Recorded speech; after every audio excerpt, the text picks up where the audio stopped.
Hey everybody, Tom Vasel here, and we are at the Spiel Fair in 2025 here in Essen, Germany, and we're going to be taking a look at a bunch of different games. So let's get started.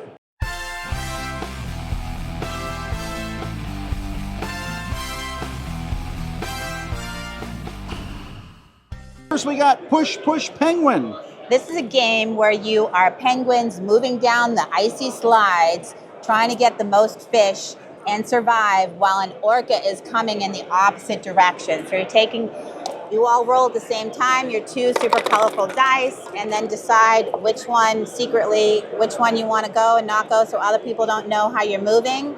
However many spots you're moving, you move those spots. If you bump into another penguin, you push them forward. And there's a lot of fun pushing going on in this game. After everyone goes, the orca goes. This is a race for second place. If you meet the orca first, that is not good. You'll still have a chance to get away. But whoever meets the orca and is chased away, the next person in line wins. Whoever's in second place wins at that point in the game. So it has some chutes and ladders like slides, but a lot more strategy and player agency. The cat says moo. What? Meow, meow, the cat says meow. This is a quick flip and party game. You're taking turns going around the table and flipping cards out. And if two animals match, the first person to yell "bah" would get these two decks of cards. And then would get these two decks of cards. And then you continue around playing. So if two sounds match, you have to say, let's see if we have any two sounds. If two sounds match, you have to yell the animal. And if two animals match, you have to yell the sound. So here, the first person to yell turkey would get these two stacks. And a lot of mistakes are made. It's super fun, super easy. Here's a small game, Elemystic. What are we looking at here? Yeah, so Elemystic is a two-player card battling game where you're playing as different elements, drafting cards, playing them in a specific order of 3 cards as a tableau, and playing out their abilities, and then going their strength versus their defense to see who takes away more energy. We have this cute little dial. Whoever gets the person down to 0 first is going to be the winner. It's great because it's very compact, easy to move around, very accessible as far as rules go. You can learn everything from pretty much just looking at the back of the reference card. All right, now we got Secret Chronicles. So this is the universe in a card game. What's really cool is this is a collaboration between game developers, artists, and scientists. And what you do in this game is basically you equip knowledge to your seekers, which will gain a power and an effect. And then you will research to go through your deck basically and make points. Your goal is to empty your deck. And the interesting thing is that you play cards in your memory, and there you resource.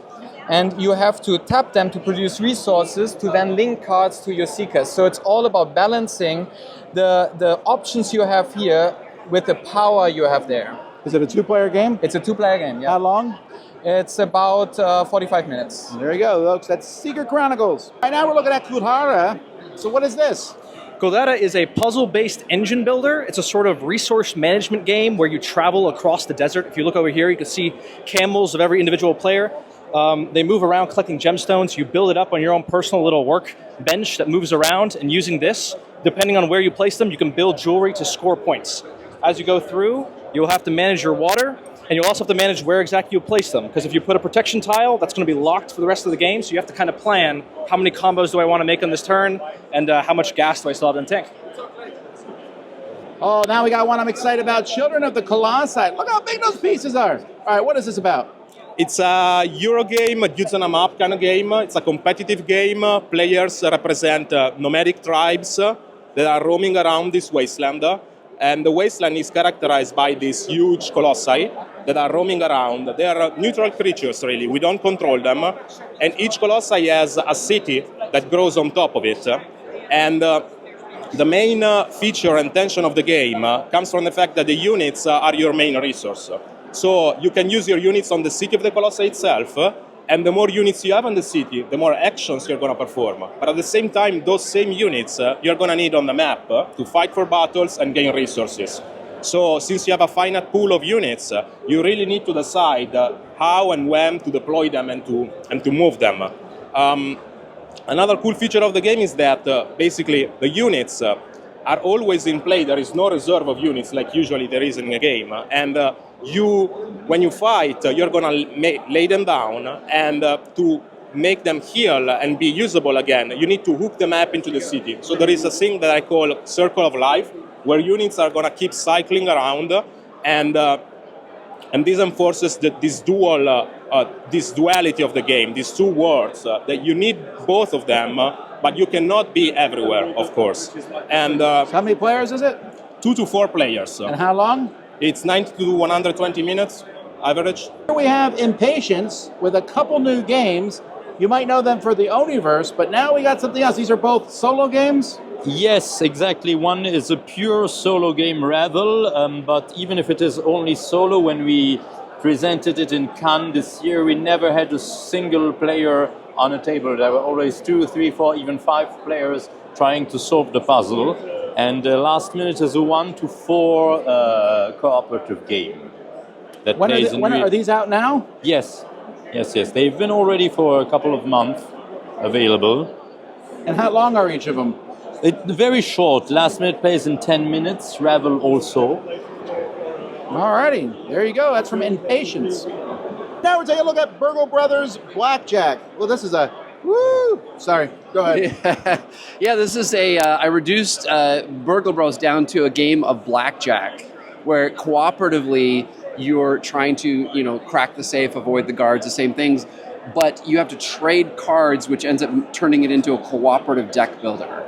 So I did a limited run for Essen. It's in German and English, and it turned out great. Well, there's no one here to talk about this game, but it looks amazing. Eldertide. I'm really liking the ships, the cards. The cards have almost a Flamecraft feel to them. And then we got Mine 77.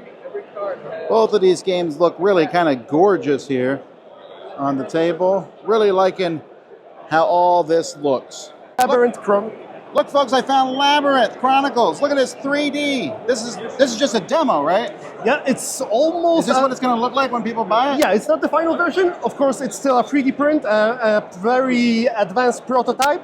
And it's our once more collaboration with Ravensburger after Burgundy and Puerto Rico. Right now we're working on Labyrinth Chronicles, so bringing the evergreen classic with a very new campaign mode. This one will be not only a special edition, as you know it from Agricola, from Burgundy or from Puerto Rico. This will have a campaign mode that was never available for Labyrinth ever before. And we're planning to do it as a pre-order sometime in Q1 2026. Nice. All right, here we have an animation studio tycoon, Jisogi. What is this? This is a Tycoon game where you take the role of a new manager of an anime studio. All your staff is dead inside, you have crippling debts, and you have a lot of challenges ahead of you, but you're trying to make anime. The core part of the game are the script parts. You have setting, plot, and twist. When you combine those three, you have a story. And then you have rotating trends that are going to be matching. You're going to be trying to match your script parts and your ideas to try to capitalize on these trends. Is this out now or is it coming out? It is out now. We're honestly almost sold out. Oh, wow. We just got a lot of pre-orders for Essen. But yeah, we're doing very well for this. Might have a pre-order. Second pre-run next year. All right, folks, that's a bunch of games to see and to play. We'll take a look at some more later. Thanks for joining me for First Look at Games at Essen Spiel 2025.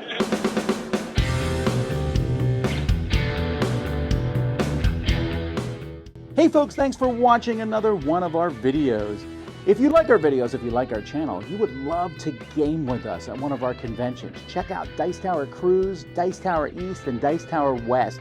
Fantastic conventions where we play games with wonderful people, a humongous library, and lots of other events and stuff. Also, don't forget to check out our channel, like and subscribe. I'm Tom Vasel.